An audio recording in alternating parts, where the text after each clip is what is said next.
বহুদিন পর মার্কেটে একটা সত্যিকারের বাজেট ক্যামেরা ফোন চলে এসেছে। জনগণ অনেকদিন থেকেই এরকম একটা ক্যামেরা ফোনের আশাতে ওয়েট করছিল, যেটি দিয়ে তারা কম বাজেটে খুব সুন্দর সুন্দর ফটো ক্লিক করতে পারে। আর আজকের এই ভিডিওতে আমরা সেই ফোনটির ব্যাপারেই পুরোপুরি জেনে নেব। আর এই ফোনটি আপনারা পেয়ে যাচ্ছেন রিয়েলমির তরফ থেকে। হেই গাইস, আপনারা দেখছেন এই কলিযুগের চ্যানেল দ্য স্পাইডার নেট, আর আমি আপনাদের সঙ্গে তুষার। আর আজকের এই ভিডিওতে আমি আপনাদের দেখাতে চলেছি রিয়েলমি 13 প্রো ফোনটি কেমন। এই বাজেটে এই ফোনটি আপনার জন্য বেস্ট ক্যামেরা ফোন হবে কি হবে না। অবভিয়াসলি এই বাজেটে এই ফোনটি আপনার জন্য একটি বেস্ট ক্যামেরা ফোন। তাছাড়া এই ফোনটিতে আরও অনেক ফিচার রয়েছে এবং তার সঙ্গে সঙ্গে আপনারা এটিতে এআই ফিচার্সও পেয়ে যাবেন। সবকিছু জানার জন্য পুরো ভিডিওটিতে আমার সঙ্গে থাকুন, তারপর আপনারা নিজেরাই বুঝে যাবেন এই ফোনটি আপনাদের পারচেজ লিস্টে থাকবে কি থাকবে না। প্রথমেই ফোনটির কয়েকটি হাইলাইটেড ফিচার্স আমরা দেখে নেব। ফোনটিতে আপনারা পেয়ে যাচ্ছেন 6.7 ইঞ্চির অ্যামোলেড ডিসপ্লে, যেটি আপনারা 3D কার্ভ ডিসপ্লে পেয়ে যাবেন। ডিসপ্লেটি 180x2412 পিক্সেল সাপোর্ট করে। 50 মেগাপিক্সেলের 4K সাপোর্টেড ক্যামেরা আপনারা পেয়ে যাচ্ছেন এবং 5200 mAh এর ব্যাটারি ফোনটির সঙ্গে চলে আসবে। হ্যাঁ, এই ফোনটিতে আপনারা রিয়েলমি 12 প্রো থেকে একটু ব্যাটারি এমএচ বেশি পাচ্ছেন। এবার সরাসরি চলে আসছি ফোনটির ডিজাইনের দিকে। এই ফোনটিও আপনাদের পুরোপুরি রিয়েলমি 12 প্রোর মতো লুক দেবে, কিন্তু রিয়েলমি 12 প্রোতে পেছনে যে একটি জিপ ডিজাইন ছিল সেই ডিজাইনটি এখানে দেখতে পাবেন না।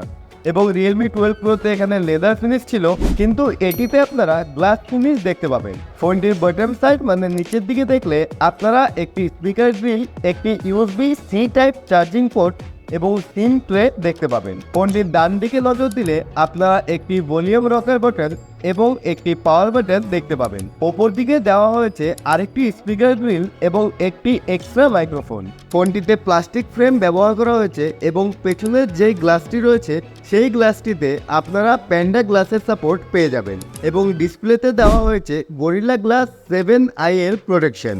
সবকিছু মিলিয়ে ফোনটির ওজন হয়ে যাবে 183 থেকে 188 গ্রাম এবং সঙ্গে পেয়ে যাচ্ছেন IP65 এর ডাস্ট অ্যান্ড ওয়াটার রেজিস্ট্যান্ট।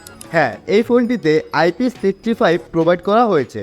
ডিসপ্লের দিকে দেখতে গেলে আপনারা ফোনটিতে পেয়ে যাচ্ছেন 120 হার্টসের অ্যামোলেড ডিসপ্লে, 600 নিটসের টিপিক্যাল ব্রাইটনেস, যেটি HBM মোডে 1200 নিটস পর্যন্ত চলে যায় এবং ফোনটির পিক ব্রাইটনেস রয়েছে 2000 নিটস। ফোনটির অপারেটিং সিস্টেম এবং চিপসেটের দিকে দেখলে আপনারা ফোনটি অ্যান্ড্রয়েড 14 এর সঙ্গে পেয়ে যাচ্ছেন, যেটিতে রিয়েলমি UI 5.0 দেওয়া থাকবে। চিপসেট আপনারা পেয়ে যাচ্ছেন কোয়ালকম স্ন্যাপড্রাগন 7S Gen 2, যেটি 4 ন্যানোমিটারের চিপসেট। গ্রাফিক্স কার্ড যদি দেখেন এখানে আপনারা পেয়ে যাবেন Adreno 710, যেটির সাহায্যে আপনারা খুব ইজিলি হাই রেজুলেশনের গেম এনজয় করতে পারবেন। ফোনটির স্টোরেজের দিকে দেখতে গেলে আপনারা 8GB র্যাম, 128GB এবং 256GB আর 12GB র্যাম, 512GB স্টোরেজ আপনারা পেয়ে যাবেন। এবার চলে আসছি ফোনটির মেইন পার্টে, যেটি ফোনটির ক্যামেরা। এই ফোনটির ক্যামেরাতে আপনারা যে সেন্সারটি পাচ্ছেন সেন্সারটি হলো Sony LYT600। এই সেন্সারটি ছোট হওয়া সত্ত্বেও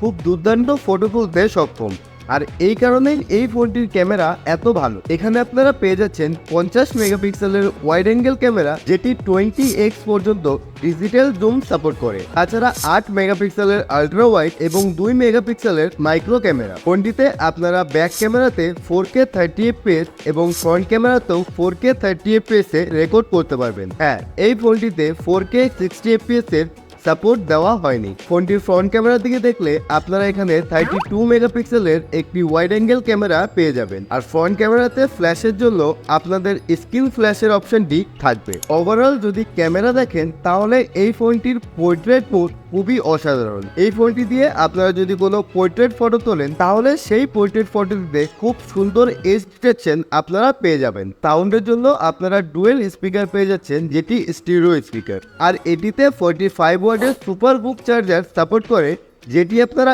ইনবক্স পেয়ে যাবেন। তো গাইজ, ওভারঅল যদি দেখেন ফোনটির ডিজাইন, ডিসপ্লে এবং ক্যামেরা একদম অসাধারণ। আর এই তিনটি যদি আপনাদের সবথেকে বেশি ইউজেস থাকে, তাহলে যদি আপনি একটি ফোন কেনার কথা ভেবে থাকেন তো এই ফোনটি আপনার জন্য একটি বেস্ট অপশন হতে পারে। তো এখন এই পর্যন্তই। যদি ভিডিওটি ভালো লেগে থাকে তাহলে অবশ্যই একটি লাইক করে যাবেন, আর চ্যানেলে নতুন হলে প্লিজ চ্যানেলটিকে সাবস্ক্রাইব করে যাবেন।